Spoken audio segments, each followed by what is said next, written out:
Dear students, Assalamu alaikum. Today is 10th June 2020, Wednesday, and I am your English teacher going to deliver a visual lecture for the reading translation and word sentences of unit number 7, as well as we will do comprehension passage number 3 solved. My lecture is for 9th P1 N1 boys and girls. Dear students, hope you are fine.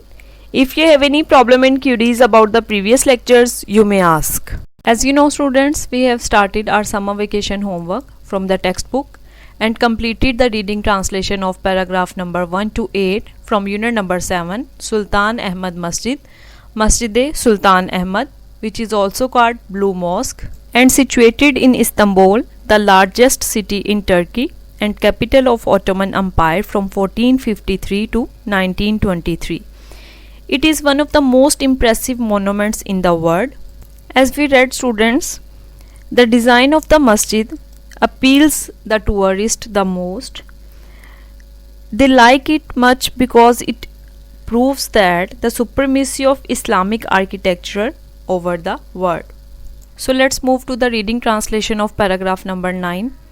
Paragraph number 9 की reading translation शुरू करवाने से पहले, जैसा कि हर lecture में आपको मैं ये बात बताती हूँ कि आपने बेटा वर्ड टू वर्ड ट्रांसलेशन जो है वो अपने टेक्स्ट बुक पे जो डिफ़िकल्ट वर्ड्स हैं उनको अंडरलाइन करते हुए ध्यान से सुननी है और उनके ऊपर उनके मीनिंग भी लिखने हैं.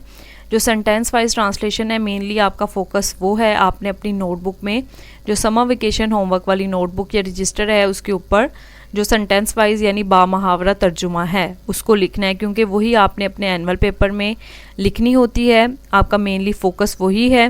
वर्ड टू वर्ड ट्रांसलेशन से आपकी जो ग्लॉसरी है, आपकी वोकैबुलरी है, आपके जो MCQs हैं स्पेलिंग और सिनोनिम्स के हवाले से उनकी प्रेपरेशन हो जाती है. ठीक है, तो आपने वर्ड टू वर्ड ट्रांसलेशन भी ध्यान से सुननी है, लिखते हुए उसको लिखना है वर्ड्स को, मीनिंग को. ठीक है, लेकिन आपका जो फोकस है, बार बार ये आपको बात बताई जाती है कि वो आपकी सेंटेंस वाइज ट्रांसलेशन यानी बामहावरा तर्जुमा होनी चाहिए, क्योंकि स्टूडेंट्स यही मिस्टेक करते हैं अपने पेपर में. जब हम टेस्ट चेक करते हैं आपके, तो अक्सर स्टूडेंट्स ने जो है वो तर्जुमा लिखते हुए टूटे फूटे जो है वो लफ्ज़ या सेंटेंसेस बनाए होते हैं, बामहावरा तर्जुमा नहीं किया होता, जिसकी वजह से उनके मार्क्स जो हैं वो डिडक्ट हो जाते हैं. तो इसलिए आपने अपने मार्क्स कम नहीं करवाने, बल्कि सेंटेंस वाइज ट्रांसलेशन पे ही फोकस करना है. पैराग्राफ 9 देखें. The royal room is situated at the south east corner. Royal room शाही कमरा इज़ सिचुएटेड वाक़या है. साउथ ईस्ट कॉर्नर जनूब मशरकी कोना. ठीक है, साउथ ईस्ट का मतलब है जनूब मशरकी और कॉर्नर मीन्स कोना. The royal room is situated at the south east corner. शाही कमरा जनूब मशरकी कोने पर वाक़या है. It has its own pulpit.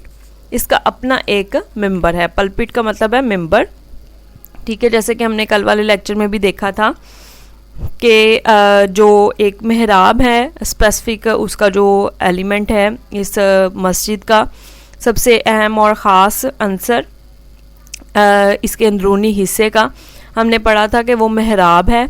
ठीक है, और उसकी दाईं जानब जो है वो एक बहुत ज़्यादा सजा हुआ, बहुत ज़्यादा रिचली डेकोरेटेड जो है वो पल्पिट मौजूद था. जो रॉयल रूम है, शाही कमरा, जो कि सुल्तान के लिए जो है वो मखसूस है, उसका अपना एक मेंबर है. That use to be decorated. Use to का वर्ड इस्तेमाल किया जाता है जब हमने पास्ट की कोई हैबिट या रूटीन जो है वो सेंटेंस में शो करनी हो.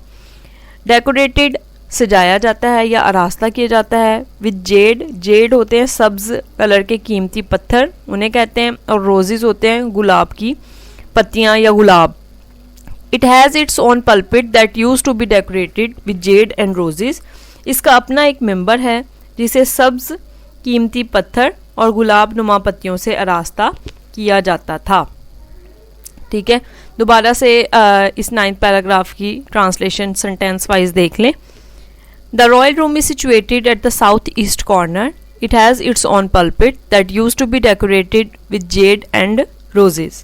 शाही कमरा जनूब मशरकी कोने पर वाक़या है. इसका अपना एक मेंबर है जिसे सब्ज़ कीमती पत्थर और गुलाब नुमा पत्तियों से आरास्ता किया जाता था.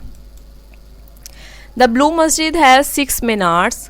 4 minars stand one each at the corner of the masjid. The blue masjid, नीली मस्जिद, has 6 मीनार्स के 6 मीनार हैं या 6 मीनार रखती है। ठीक है, आपको इमेज में जो है वो स्लाइड में नज़र आ रहा है एक इसका ब्लू मॉस्क जो है, ब्लू मस्जिद, उसका एक मीनार जिसे हम उर्दू में कहते हैं। ठीक है, 4 minars stand one each at the 4 corners of the masjid. ठीक है, लोकेशन आपको बताई गई है मीनार्स की कि मस्जिद के जो चारों कोने हैं, यानी मस्जिद अगर आप देखें तो उसके जो चारों कोने हैं उसके हर एक कोने पर एक मीनार जो है वो नस्ब है यानी खड़ा है। 4 minar stand one each at the 4 corners of the masjid. 4 मीनार एक एक करके मस्जिद के चारों कोनों पर खड़े हैं। एरियल व्यू है ये जो है वो सुल्तान अहमद मस्जिद का, जिसमें आप देख सकते हैं कि आप पीछे की तरफ देखें तो मस्जिद कंप्लीट नज़र आ रही है और आगे आपको जो है वो एक उसका जो कोर्ट यार्ड है, सेहन है, जिसके बारे में हमने जो पिछले पैराग्राफ्स हैं उसमें बात की थी, जो लास्ट लेक्चर्स थे हमारे 2। ठीक है, कि एक मस्जिद के सामने बहुत वसी जो है वो, जैसे देख रहे हैं आप उसकी जिसामत, साइज़ उसका, कि जितनी मस्जिद है तकरीबन उतना ही एरिया जो है वो सेहन के लिए भी मखसूस है।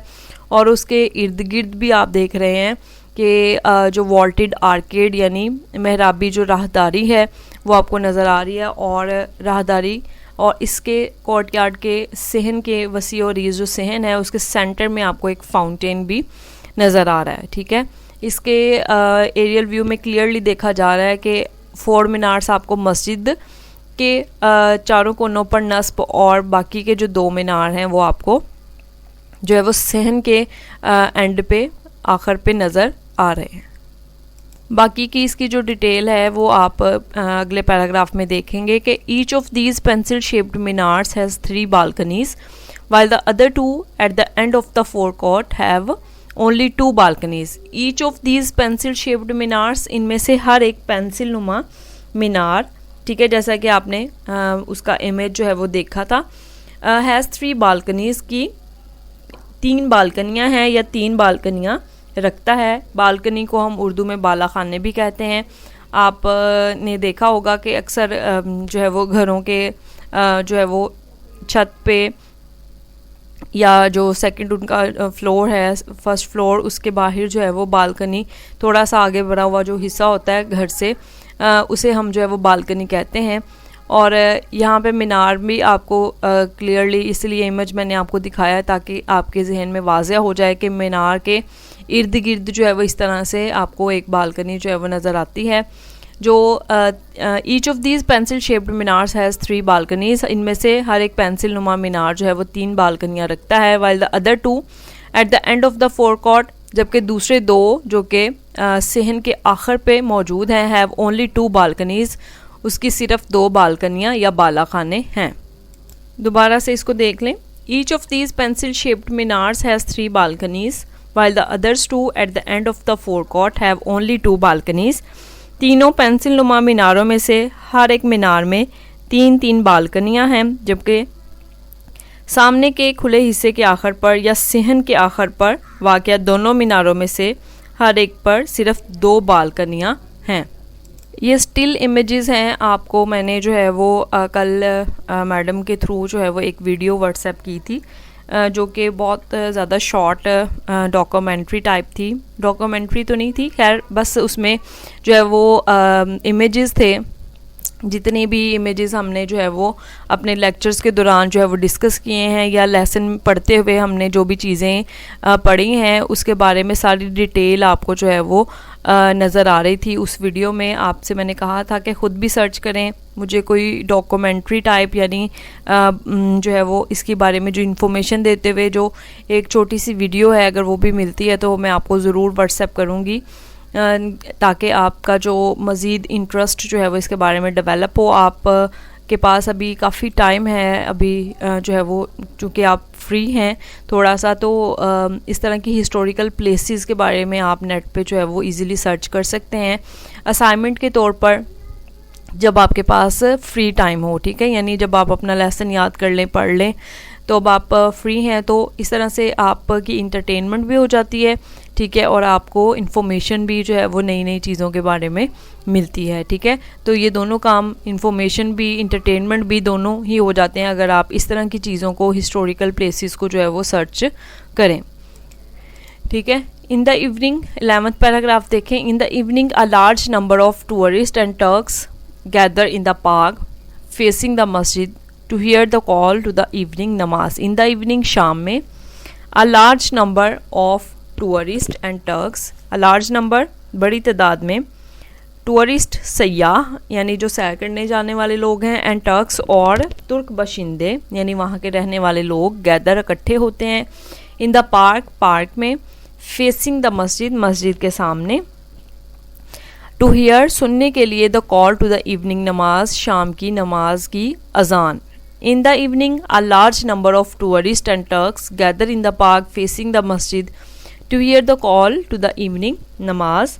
शाम के वक्त बहुत बड़ी तादाद में सयाह और तुर्क बशिंदे मस्जिद के सामने पार्क में शाम की नमाज की अजान सुनने के लिए इकट्ठे हो जाते हैं, ठीक है। आपको ये व्यू जो है वो नज़र आ रहा है जिसमें सामने मस्जिद के एक ये पार्क है।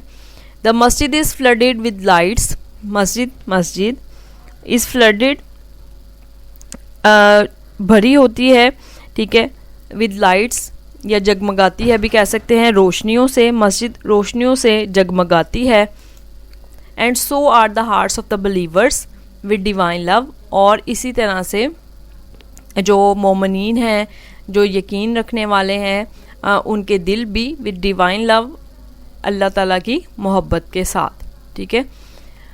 दो much has been lost of blue मस्जिद ओवर द ईयर्स, दो मच हैज़ बिन लॉस्ट, अगरचा बहुत सा हिस्सा खो गया है, ऑफ ब्लू मस्जिद, नीली मस्जिद का, ओवर द ईयर्स, साल गुजरने से, येट इट्स